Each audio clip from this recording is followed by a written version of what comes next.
This is Pastor Nate, and want to welcome you to our third episode of Balls Talk. And we want to thank everybody for all the comments and the feedback that we've been getting back from everybody, and I'm glad that you're enjoying it. Why Balls Talk?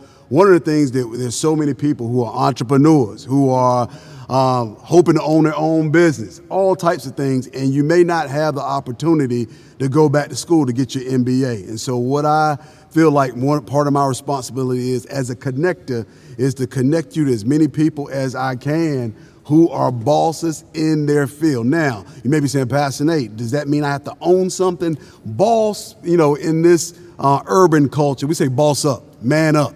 And that just means somebody who's in charge of what they do. They're in charge of themselves. They're in charge of their destiny. They say, hey, you know what? There's something that I'm called to do, and I want to be a boss. And so we don't only have a boss, but we have a boss lady here for you today. I wanted to bring somebody who I have a ton of respect for. I've watched her over these past couple of years. And what's with everything that's going on right now in our culture, in our society, with Kamala Harris being nominated as the first African-American that's running for vice president, and she's going to win. We're going to go ahead and say, yeah, she's going to win. But just so much more that all our black women are doing right now in our culture, in our society. Somebody said, hey, Pastor Nate, this is the year of the black woman. And I said, now, why is it the year of the black woman? I'm not negating, but tell me why. And they said, it's finally a time that the women of color, things that they have done behind the scenes, people are starting to recognize it. It's coming to fruition. And so I wanted to interview somebody who I, in my opinion, is a good mother, a good wife. Let me reverse that order. Amen. She's a good wife. She's a good mother. She's a good coach, and she's a boss. She's a boss lady. So I had to look up, what is boss lady? This is a boss lady can literally mean a lady boss in a workspace, but our definition of a boss lady is a woman who gets it done, gets life done, whether it's at work, at home, in an office, with their coworkers, families, dog, cat, friends, etc. She gets it done. And so I want to introduce you to one of my friends who definitely gets it done. She is the head women's coach of the North Carolina Central University, my alma mater, because I got some wings this year.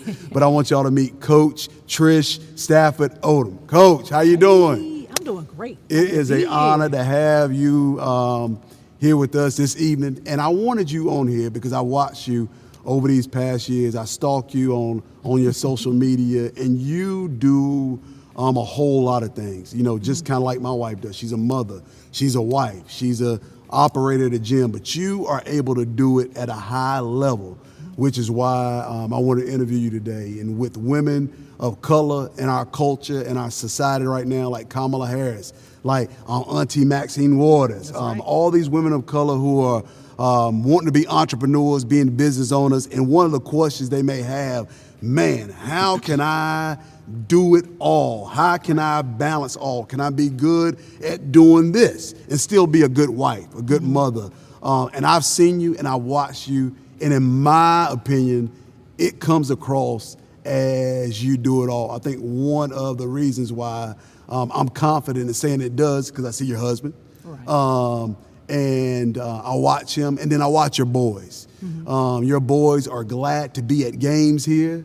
You are the mom that I hear in the background at the game, so you're not sending a crew to say, hey, film my boys. Right. You are the mom that's shouting in the stands from the games. You are the mom, I hear your voice when they're working out. And so I just wanted you to be an inspiration and just talk to some of the women of color who are trying to figure out, how can I balance all? So I know you, and so let's introduce you to everybody. Tell us a little something about yourself.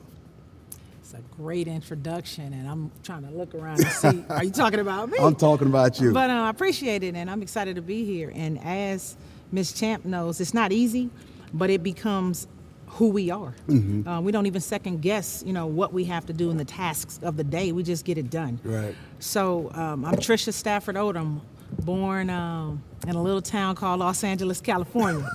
Small town. Small town. City of Angels is where I was born. And fortunate enough to be in a 2-parent home, have an older brother who treated me like his little brother. He's a pastor. He's a pastor. Right. He's been pastoring for years. My father was a pastor, evangelist.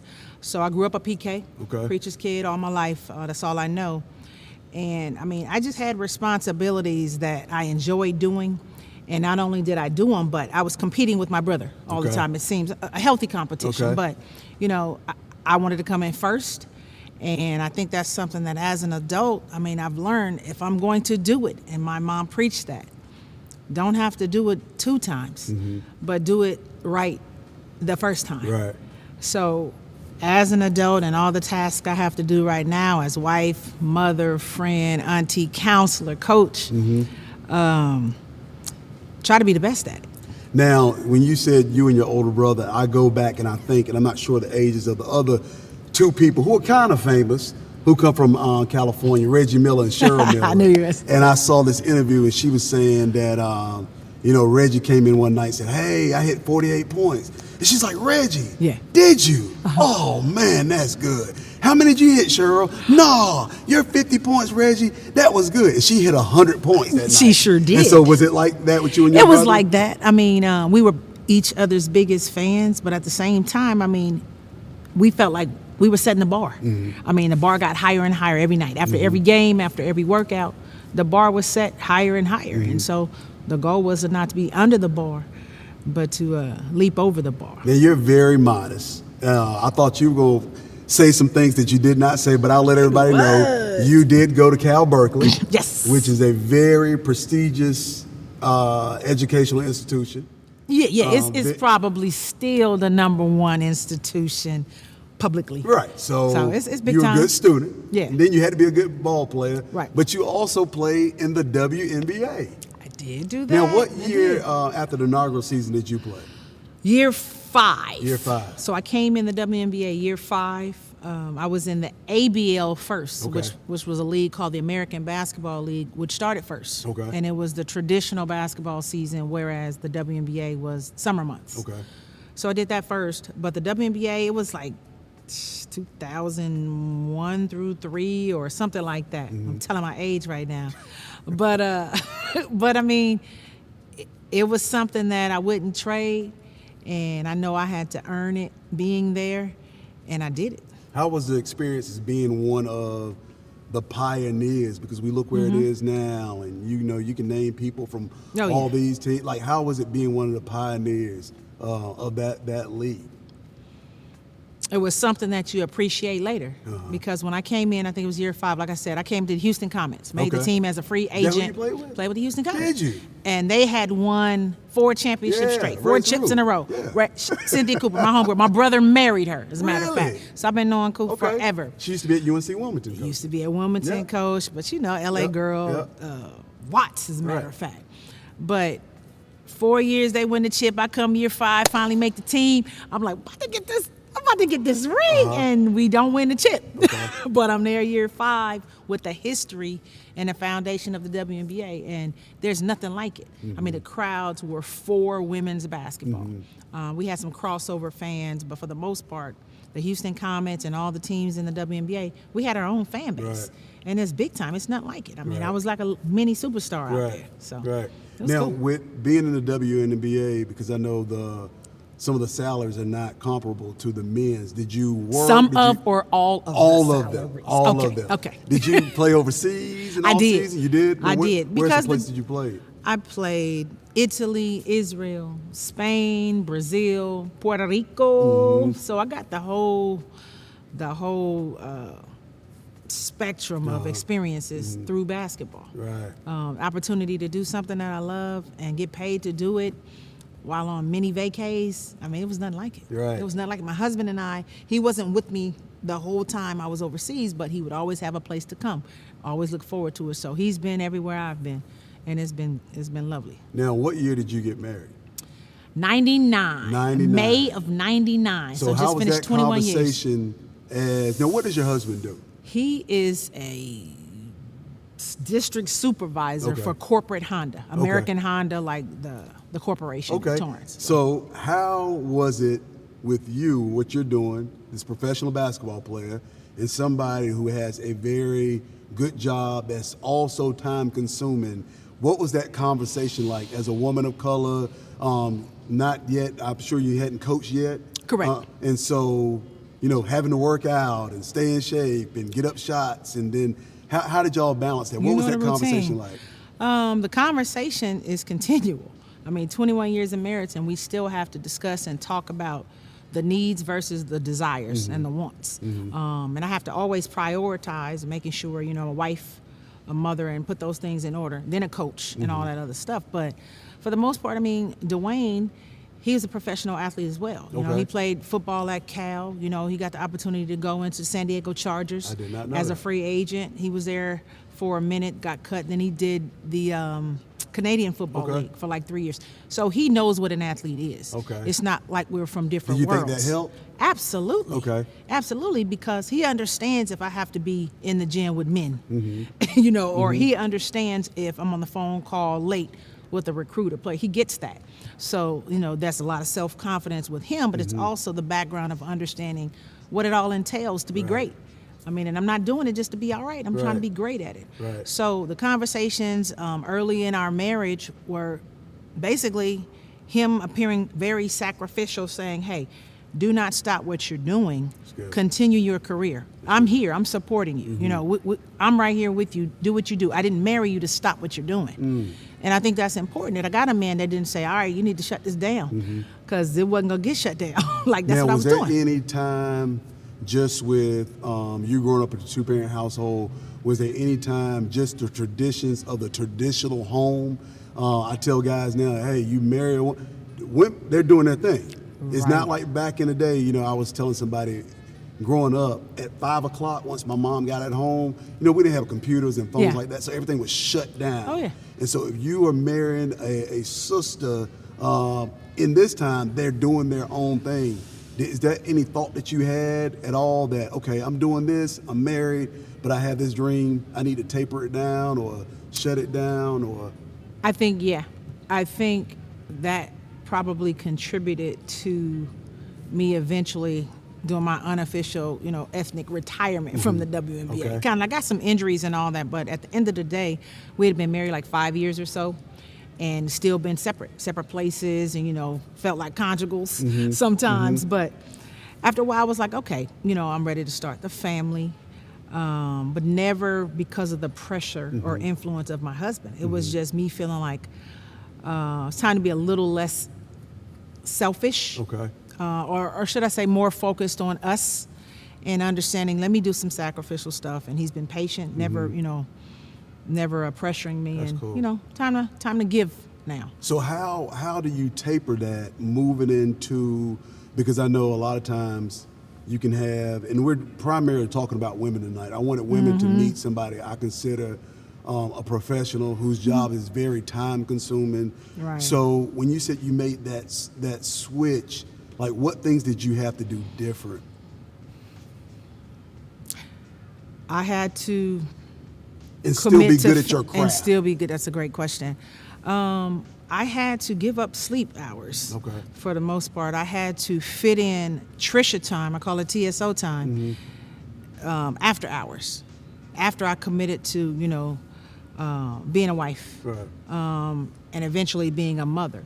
And even now, my days are crazy hours because I want to make sure that everyone is taken care of first, and then the after hours when everybody else is shut down. Now I get some Trish time. Right. So I kind of have to shift around my schedule, work out at different times, like do the cooking and all the home stuff before I focused on me. So it was never, I didn't focus on me. So even with that schedule, you were still able to do that type of stuff? I had to do it. And what do you mean by you had to? And I'm asking that to play devil's advocate. I feel you. I had to because I'm committed to a marriage, that I told the Lord I'm in this. Right. So I can't be half in, half out. And then once I became a mother, which I have a 15-year-old and a 13-year-old, well, I can't turn back. I can't be like, give it back, because I don't want to do what comes with these, these responsibilities, my obligations. I'm just a person that if I sign up to do it, I have to do it to completion. That's good. And so when I say I have to, like, I have to make sure my children are cared for. I have to, by a commitment, be a wife, meaning giving time and attention, the physical needs, all that stuff. And you're still a professional. and I have to be I have to be a professional, because again, that's what I'm obligated to do by what I committed to do. Mm-hmm. So I can't slack. Yeah. And then there's always, as an athlete, the fear of failure. I don't want anyone to say it was too much, she couldn't do it, couldn't handle it. There's that too. Absolutely. Like, you ain't trying to go in a game to lose. Right. So a lot of those things that you learn from being an athlete, and I tell people all the time that basketball has a lot to do with life lessons. I agree with that. And so that switch, you can't turn it off. It's hard. It's in everything you do. It's in everything you do. Yeah. And it's just a motor. And sometimes it's subconscious, and sometimes it's a conscious thing. Like, oh yeah, I'm about to get this. I'm gonna do this well. I'm gonna do this exceptional, and I'm trying to be the best at that. So now, those are the marks. going into coaching and planning a family. So your boys are 15 and 13. So during going into college coaching, were you pregnant with any of your sons during your coaching? And how did that work? So I was a high school coach first. Went to my school where I was an alum, Westchester High School in California. Okay. Did that for 3 years, then was elevated to UCLA. Okay. So my first college job, I stepped on D1 program, happened to get a number 3 recruiting class. So you went from high school yes. to Power UCLA. 5. UCLA. At the time, it was Pac-10. Yeah. Yeah, straight there, because I had a relationship with the coach. She recruited me, didn't go to her school. She Okay. recruited me. She knew me in the summer. As I was a high school coach, I started doing like an open gym for women. For women, because guys can always find a place to play pickup. Women didn't. Girls didn't. Right. So my spot was the spot where the big times would come and play pickup. Right. UCLA girls Still to this start coming. day. Still to this day. Russell West, I see all those guys. That's my I'm like, dudes. Everybody's at UCLA. Funny, because UCLA, when you say Russell Westbrook and you ask me about my pregnancy, so I was at UCLA, I think it must have been year 1 or 2. That's when I was pregnant with Amari. Really? Well, Amari to this day, right now, swears that Russell is his cousin. That's our family, which we're super close. But those were Russell's days at UCLA. Okay. So Amari remembers that. No, I was pregnant with Trajan, I think. So Amari already knew. He was like 2 or 3 or something. Okay. I don't know the timing. But my older son grew up as knowing the 8-count brewing clap and all that, and the Russell days and Kevin Love and all that. So to this day, and in his mind, it's saw a embedded. throwback Russell. game against Cal, Oh, really? and they were down by 8 points. Cal was. No, UCLA was. Right. So I think it was 3 pros on that team. Russell, the kid from Chicago that could just jump out the gym. I know who you're talking won about. the I dunk can't think of his contest. name. I know who you're talking And about. Kevin Love were all And on Kevin that Love, team. all on the same team. And Cal, I don't know if you know, was Go Bears. Yeah. That's my spot. So yeah, of course there was some pros there. But man, like, so that atmosphere, my children were raised in. So, the girls, I was coaching UCLA, and they were like, the players were like the babysitters for my children. I'm in the gym, they're in the gym. I'm around now pros, they're around them. And they just got love all the way around. So they're used to the environment, they're used to collegiate environment, the college atmosphere, which in both ways, as an athlete and as academics, I mean, they're no strangers to universities. Right. So they feel comfortable in these environments, and I love it. And I think it's, you will understand this being a PK kid. My kids, because they've been around church all their lives, they're very comfortable in those environments. Absolutely. That's where their friends are. So people are like, oh man, don't they get tired of being at church? I'm like, this is what they know. That's right. And this is what they enjoy. That's right. So I can definitely understand, what you're talking about with that. And so one of the things with you, and I'm telling you, I watch. I'm not a stalker. Don't but I watch, and I'm amazed. And I want you to talk to just African American women, because how do you find time to be here? Then I see you at a early morning workout, Right. and then I'm texting you like, "Hey, I'm at an AAU game," and I see your husband. He's in the corner, and I look and I study people, and I study body language, and it's everybody is on the same page. And then I see the relationships that you have with your players. Like, I know when somebody comes out, and I know when they're in trouble with you. I know when they're in trouble, and then I know when you look down the end and you kind of like, yeah. And then they're about to go in, and you grab them over there. And a little chit chat. And you're tough too. You're tough. And you have a lot of confidence because there's one game this year. I think it was the last game. It may have been the A&T game. And our point guard with the pink hair and the knee brace, that can just pat that thing. Yes. And she's at the end of the bench. And I'm over there praying in tongues. And they said, I said, they said, what's wrong? I said, she got in trouble. And they're like, yeah. And I was like, Lord, please change Coach Trisha's mind and put her in, because this will be 2 times we beat them in a row. And she didn't go in. I said, oh, Lord, please do it right now.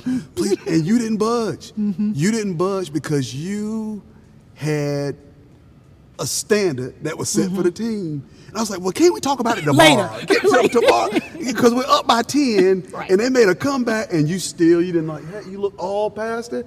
And I was like, okay, girl. And I'm trying to help her through mental telepathy. I'm like, change your body language. You got your arms crossed, and you're leaning back. Like, cheer for somebody. I was like, no, don't do that. You have it down. New York, we need you in the game. And you didn't budge. And we won 3 times against Ant without her. What made you stick to your guns? It's called a sweep. It's a sweep. Common day sweep. A sweep. That's what we did. But Coach, did we have to do that during that game? Yeah, we had to. Because now everybody understands. It doesn't matter who you are. There is a standard that you gotta maintain. Like, and if I slip, and God knows I wanted to. It's tough. But you didn't even look at it. I got to pretend like I didn't see it. I had to pretend like I didn't see it. I know her stats. I know her numbers. I know everything. But I had to pretend. She had the handle. Oh, does she? Yeah. She's qualified and bona fide. But, the goal is to be consistent, man. And sometimes it is at the risk of looking crazy. I mean, we coaches, pastors, ministers, parents, we make decisions. And we cannot worry about what people think, because if we do that, we will second guess ourselves all the time. Yeah. I hear people saying, put her in, or, what's she doing? I didn't say it, I was thinking. You was thinking? Yeah, because me and you, I was thinking, please, girl, fix your body language. Man, just uncross your arm. Do it for me. Don't bend down over like this. Oh, get some eye contact, right? Come on, New York. Nah, it's, I think it's just imperative that we teach lessons. Like you said, sports parallels so many things in life, and I try and I pray that I remember that as I coach, because if I give too many passes just because I'm coaching and I want the win, which is ultimately what I want, don't get it twisted. Biggest game of the year. Ooh, biggest one, man. At home. Make me look like a good coach and everything. But I gotta.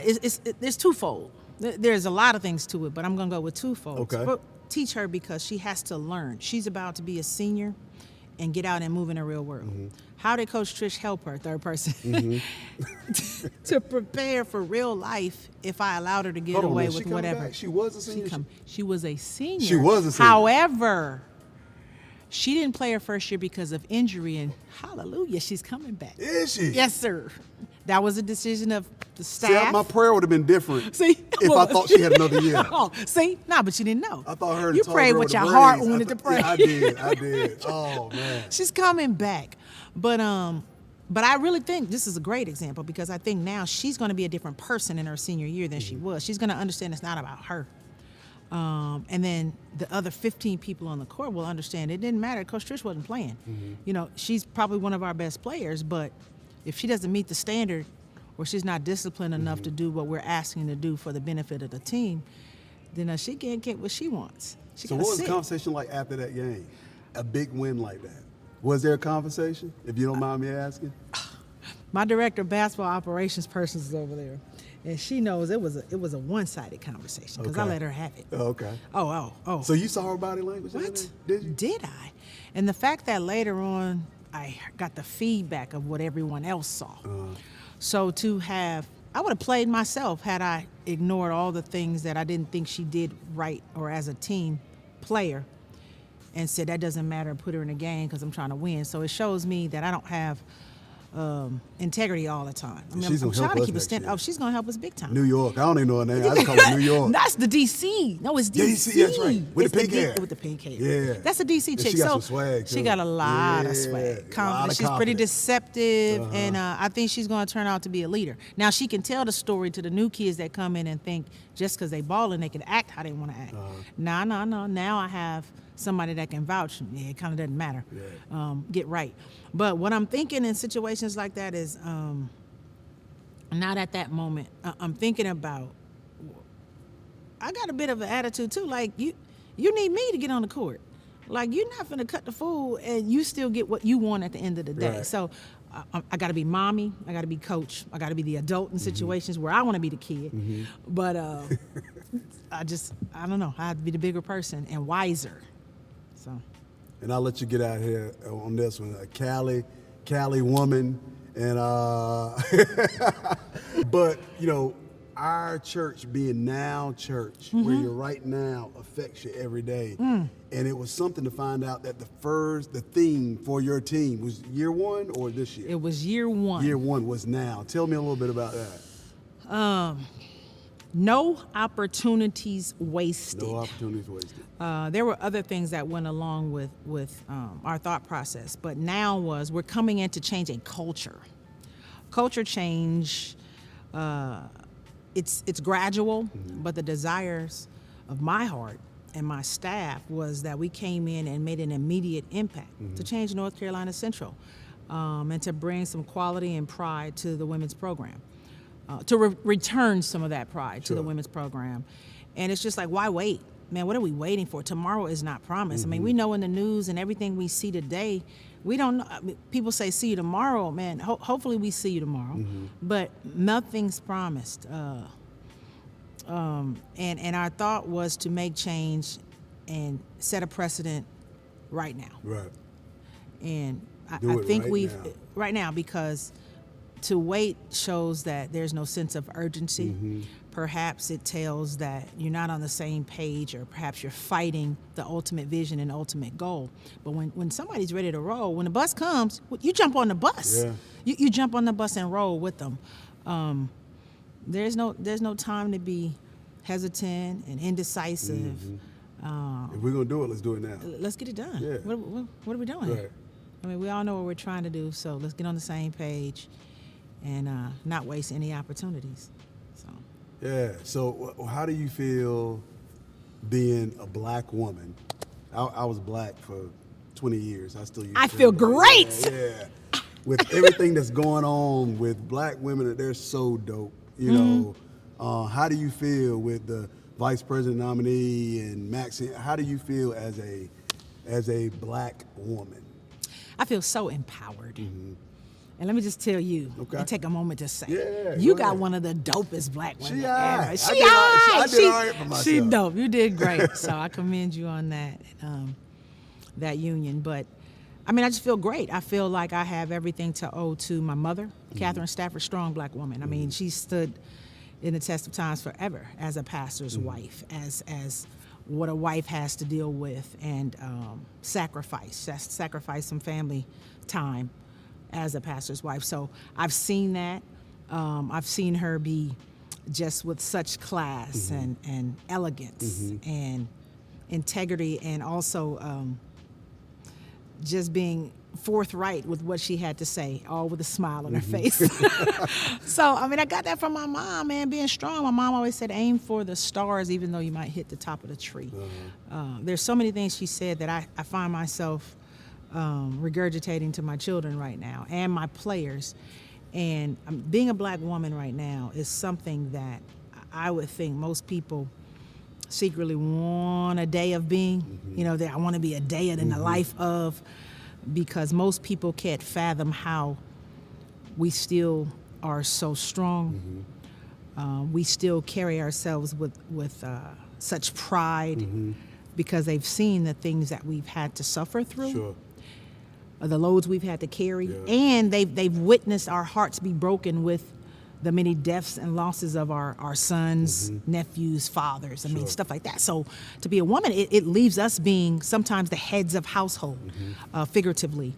But a woman is expected to be so much from the world to the bedroom to the educational system to the church. And the women that I'm seeing that have always been so strong, I commend.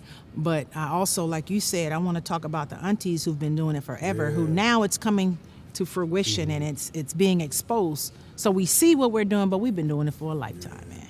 You know, one of the sayings they're saying now is give somebody the roses now. While they And I would never have, I didn't. This is Boss Talk, and we could have got somebody, and we will have women on here who own their businesses and stuff like that. But I think with you are a business owner because I feel like you own your life. You take hold of your life. I watch you, and I really, really do have a lot of respect for you because you are able to do it all. I think being there for your boys, doing workouts, and then I hear you at the games, and then just seeing your family and see your husband sitting in the corner supporting you is something that I think is dope. I think you're dope. Thank you. I think you're able to, I equate it to the Holy Spirit, the same person, but three different functions in three different places. Right. And even with me, when I go home, I'm not Pastor Nate. My wife's like, hey, I need you to wash the dishes. Oh, absolutely. I'm Pastor Nate. You're who? You're who? You are Pastor Nate. No, you're Pastor Nate over there. Right. But your function now is, but I think the way I watch, you're able to be three different functionalities and do them well. Like even after a tough loss. Thank you. It takes you a while to come out of the locker room. I understand that because you're a competitor, but you come back out, you have this smile, you say, hey, we'll get them next time. And you don't pass by anybody. You hug everybody. I know what I'm going to get from you, whether it's a win or it's a loss. Right. I know your boys are going to meet you at that door over there. Right. They're going to be holding on. The tallest ones are going to be holding on to that rail, and they're going to meet you. And I really, really have the utmost respect for you. Thank you. And I think you are here for more than basketball. And I want everybody to know that you are more than basketball. You are a wife. You are a mother. You are a coach. But you also are a mentor. And so the world, I wanted you to meet Coach Trisha Stafford-Odom, the head women's coach at the North Carolina NCCU Eagle Pride. Hey, this has been our episode of Balls Talk, and we'll see y'all again for episode 4. Hope it was a blessing to y'all. See y'all later.